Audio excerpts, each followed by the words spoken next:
Hi, I'm Gregory Webster, and I'm an assistant professor of psychology at the University of Florida. And I'm presenting my research here at the Association for Psychological Science. And what I've done with one of my students here is we've looked at the relationships between aggression, and specifically hostility, and social networks in a classroom. So what we did is we had a classroom of undergraduates, and there were about 45 or 46 of them. And what we first did is we asked them to check off on a class roster which of their classmates they were friends with. And if they were acquainted, they'd put a 1. If they were friends, they'd put a 2. If they're close friends, they put a 3. And if they simply don't know the other people, they simply get a blank or a 0. And from those data, we're able to kind of construct a nice little matrix, and from that matrix of who knows who and who doesn't know whom, we can construct these sociograms. And these sociograms lend themselves to these nice kind of social network pictures. And from the data that we are able to get in that matrix, that affiliation matrix of who knows whom, we're able to calculate some really cool statistics.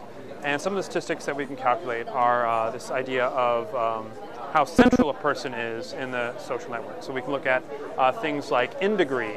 And in degree is basically the kind of number of nominations a given person receives. So basically the number of people who say, who might nominate me as their friend. So if I have a high in degree, a lot of people in the classroom know who I am and consider me my friend. If I have a very low in degree, that would consider either few people know me or few people consider me as a friend.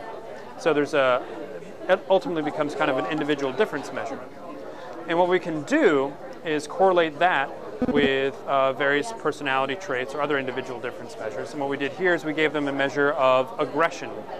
And so they basically self-report on aggression. What we were interested in seeing is if people with higher in degrees were less aggressive. Or you could also flip it around and say, do people with higher aggression scores or people who are more hostile, do they have fewer friends? And that's exactly what we found.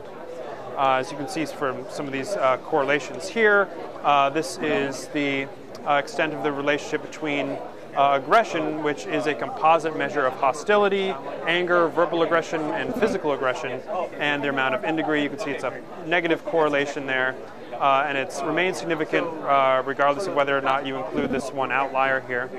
But what we did after that is we broke down this measure of aggression into its 3 constituent parts, and we found that this effect is largely driven by its hostility component.